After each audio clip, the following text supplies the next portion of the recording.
তিনি 300 আসনের প্রধানমন্ত্রী। সেই হিসাবে সারা দেশের দিকেই তাকে নজর দিতে হয়, দায়িত্ব পালন করতে হয়। তারপরেও তিনি আমাদেরকে ভুলেন নাই, তিনি স্মরণে রেখেছেন, আমরা তার কাছে কৃতজ্ঞ।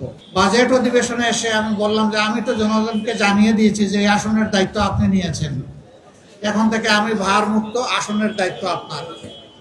আলহামদুলিল্লাহ, এটা তিনি কবুল করেছেন, বলেন আলহামদুলিল্লাহ।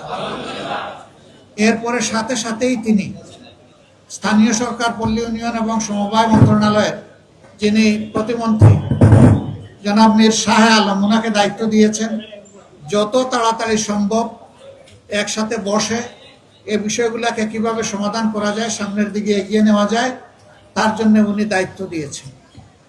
গত পরশু দিনই আমাদের একসাথে কথা হয়েছে এবং আজকে সেই হিসাবে আসা। এর আগে 3টা স্পট আমরা কভার করে এসেছি। কিছু পচা মজা নালা নর্দমা এবং খাল আমরা দেখে এসেছি। রাস্তাঘাটের ভঙ্গুর দশা, রাস্তার মাঝখানে লাইট পোস্ট, ড্রেন অব্যবস্থাপনা, সবচেয়ে বড় হাক আর 2টা জায়গায়, একটা পানি, দ্বিতীয়টাও পানি, তৃতীয়টাও পানি। প্রথমটা পানি আমরা খাবার পানি বা ব্যবহারের পানি পাচ্ছি না। দ্বিতীয়টা পানি অল্প বৃষ্টি হলে এই রাস্তার উপরে হাঁটু পানি জমে যায়। আর তৃতীয়টা পানি মানে হচ্ছে যেটুকু পানি পাই, কিছু কিছু পানিতে চরম দুর্গন্ধ, এটা ব্যবহার করার মতো না। পানির 3 মহা সমস্যা, এর সাথে হলো গ্যাসের সমস্যা।